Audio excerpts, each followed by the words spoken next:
So the waiting's over. It is, yes. 365 days have gone. It is Cheltenham Eve. It is indeed, yes. After Cheltenham Eve yesterday and Cheltenham Eve on Saturday.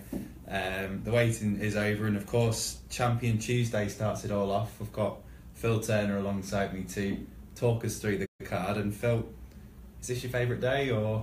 The Tuesday probably would historically be the favourite day. I mean, they've messed around a bit with the order, but it's the Champion Hurdle. I used to like it when the stayers used to follow the Champion Hurdle. It was a really good day, but all things change. And the big quandary, it's sort of, you're talking about like sort of the days when the Champion and the stayers used to be on the same day. Like, I can remember the late 70s and early 80s, the really, really testing ground, and for the first time in a long time we're going to have the same again. And I guess that is, I think far too much is spoken about the ground normally, because you don't really get extremes of conditions that you used to do, but looks like we might do this year, and that is the big quandary looking ahead at tomorrow's card. Yes, someone with a tender age such as myself, I can't remember too many heavy Cheltenhams.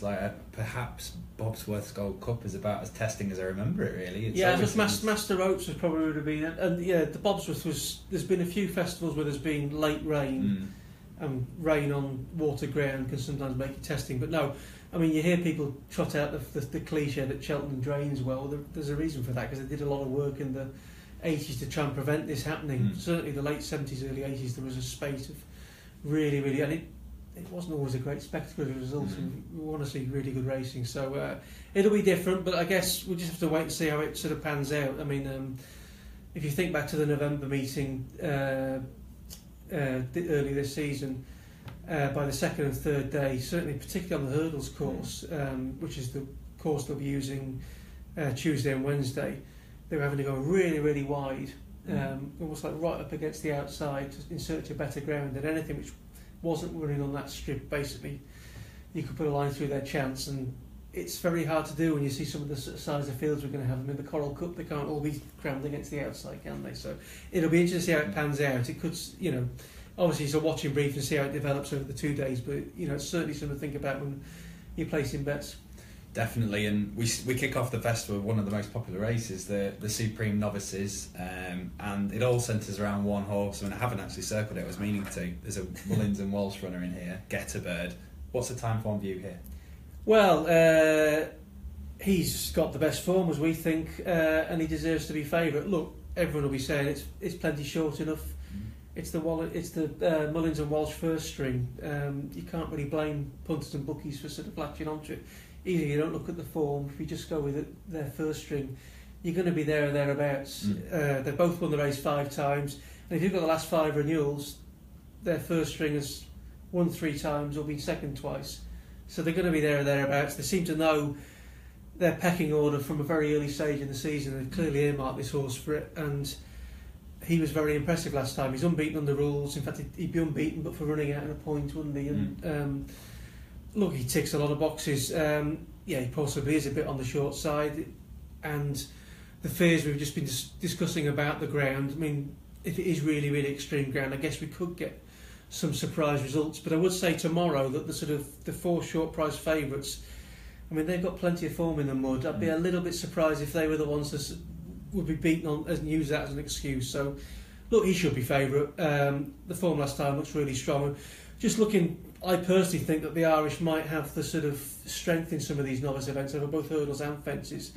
And perhaps if you did take that view, that might be where the value is if you wanted to sort of go against a short price favourite. I think that probably some of the bigger prices Irish horses may be the way to go if you're looking for a bit of value.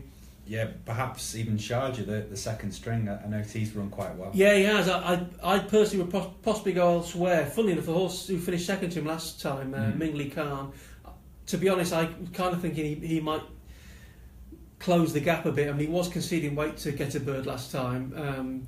I still think Get a Bird should beat him, all things considered, but I can see it being a bit closer this time around, and he's a double figure price. I think given his flat form, he may have been better on better grounds. And just 2 others, if you take the view that Sam Crow's the best Irish novice out there, then it might be the worst policy to sort of back a couple who've sort of been in his wake. Paloma Blue and Debussy are 2 who are running this tomorrow, who sort of ran okay behind him last time. Now Debussy's about 50 to 1. He was runner up in the champion bumper last year. He hasn't had many runs over hurdles. It was a perfectly good effort. He was 5th or 6th last time out. there's a chance there's still more to come from him, and 50 to 1 looks a big price about a horse who was runner-up in the bumper last year. And Paloma Blue, he finished closer to him. They're each-way prices. If you're looking for an angle, I'll go for one of those, but Get a Bird should be favourite, and all things considered should win. Okay, so Get a Bird in the first, and an interesting that you've taken an Irish view there, because we move on to the Arkle, which is headed by 2 Irish runners in Footpad and Petit Mouchoir, but there's also a British challenger in St Calvados. There is. I mean, there's only 5 runners in this, but it's still one of the most interesting races of the day, definitely. I mean, it's quality, not quantity. There's 4 real above average novices in this case, and we should really include Brain Power as well. I mean, he was. I don't think he'll win, but he shouldn't be ignored, because he was a top class hurdler, and if looks to go by anything, he should make even better chase. It hasn't quite worked out that way, but he was set to be placed behind Undersow in a Grade 1 last time, and he fell, and he's had a wind operation since then. Ordinarily, that's the kind of form which we're seeing being favourite in an Arkle. The fact isn't just shows the strength of the opposition. Yeah, I mean, we should mention St Calvados. He's been really impressive on the clock. He's been really impressive visually, and the form's there. You know, and he's got the same scenario he's had for those races: a small field, soft ground, which clearly suits, and he may be able to sort of get his own way out in front again. All I would say against that, he's not had horses of the calibre of Footpad, Petit Mouchoir and Brain Power trying to track him. Will he be able to break him as much as he's done earlier in the season? My hunch is no, but he's a serious horse, and I think Footpad's the most likely winner. I think he's taken exceptionally well to chase him, but to sort of, you know, people use this word banker material, and he's not. I mean, if you think about the Arkle in recent years, you've had sort of who've won it: Altior, Douvan, Undersow, even Simon Sig, and it's not. We're not saying this with hindsight. They basically just had a jump round with an incident, and they were going to win. You could definitely see a scenario where Footpad jumps round fine and runs to form, and he might still only be good enough for second or third, because Petit Mouchoir beat him over hurdles, and St Calvados has looked a real tool so far. So it's not a gimme at all. But I think the ground will suit Footpad. I love the way he's jumped, and I still think he's the most likely winner. But as I say, you know, it's a really, really stiff task, and hopefully it will draw out a great race and some good ratings.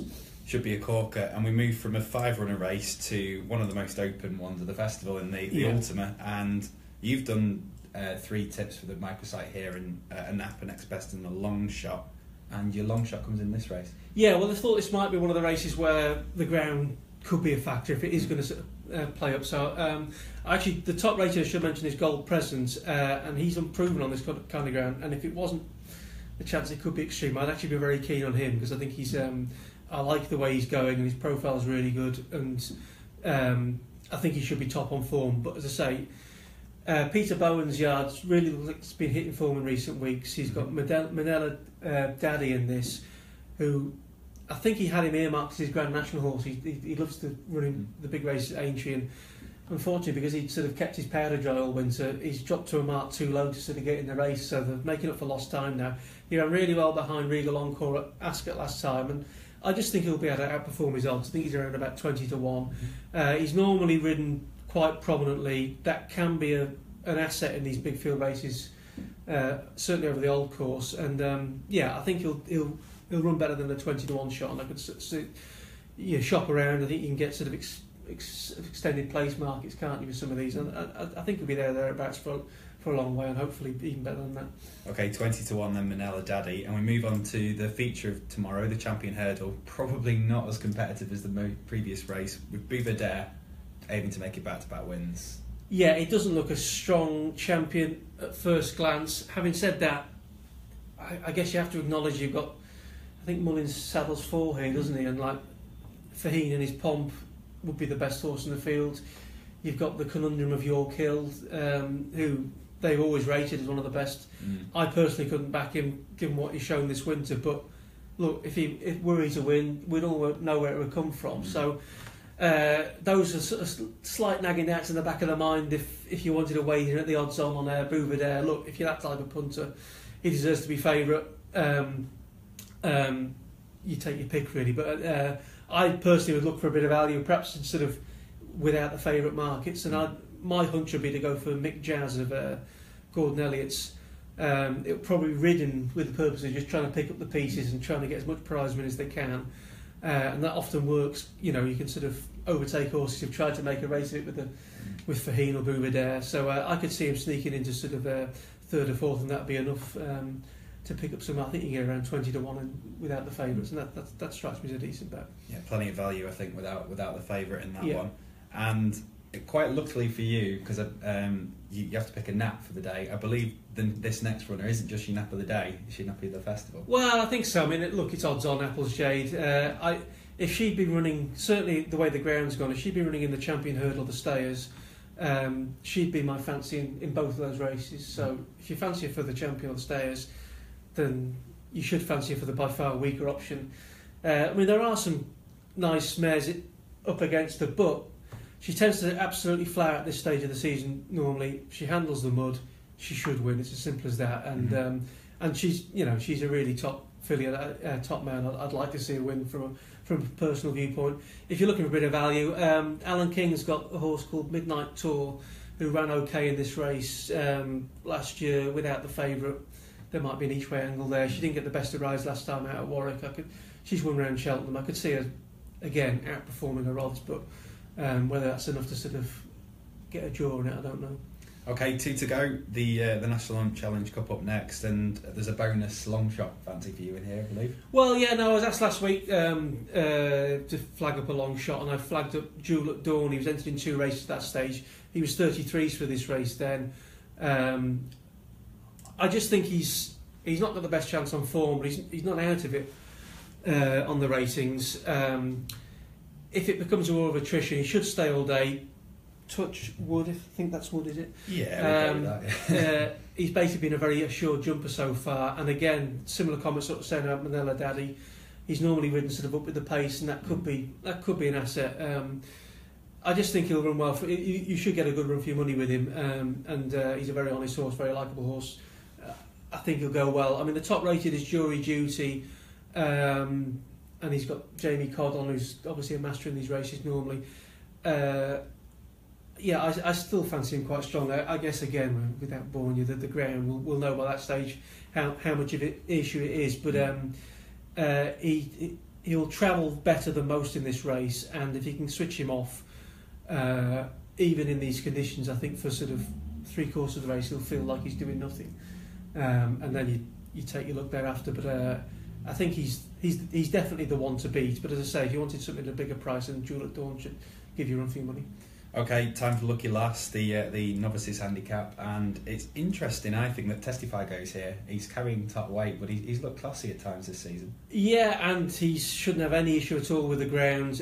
No, likeable horse. Look, this is by far the toughest betting heat on the day. You could make a case for so many of them. They're all, not only are they sort of tightly matched, there's so many of them who've still got P's and are on the upgrade. So, as I say, the flip side to that is you get some good prices. The one I sort of like most of the sort of home train contingent is Rather Be of Nicky Henderson's. Now, he had big field form over hurdles. He won a good race at Aintree last year. He had ill luck at the Cheltenham Festival. He was effectively brought down early on in the Martin Pipe. And although he's got an unseat on his record over fences, it was a really, really soft incident. Yeah. Again, touch wood, by and large, I don't think jumping should be an issue. And if he gets a clean run of things, I can't see him being out the money. And as I say, he's about 10 to 1. I think it's a really good each way bet. There are loads of sort of strongly fancied Irish contenders. The Plotting Shed of Gordon Elliott's, they really fancy it. He certainly shouldn't be favourite on the bare form he showed so far on the fences. For me. Yeah. And yes, exactly. He's also a horse who doesn't win that often. Look, if he does win, we'll all know where it's come from because he was rated higher over hurdles. And it's clearly been the target for him, but I think the price has gone, and I'd take him on for that reason. Any Second Now is the other one I think sort of from Ireland, I think is interesting. He's gone a sort of different angle. He's been basically up against all their top novices like Footpad. If you think back to last year, Tully's had a sort of similar profile. Once he sort of had a high enough rating, they ran him against sort of horses he had no chance of beating. But there's still untapped potential in any Second Now. And I think he's the one I fancy most of the Irish. And if you wanted a longer shot, Le Rocher and Nick Williams, they're all running well at the minute. The ground shouldn't be a problem with him, and he might outperform his odds. But as I say, it's a really, really tight race, this, and Rather Be would be the tip for me. Brilliant. Thank you very much for that, Phil, and happy punting all week. Yes, we'll need some good luck, I think. Yeah, and if you want to read back Phil's tips, you can do on timeform.com/Cheltenham-Festival. I'll take your word for it. There you go.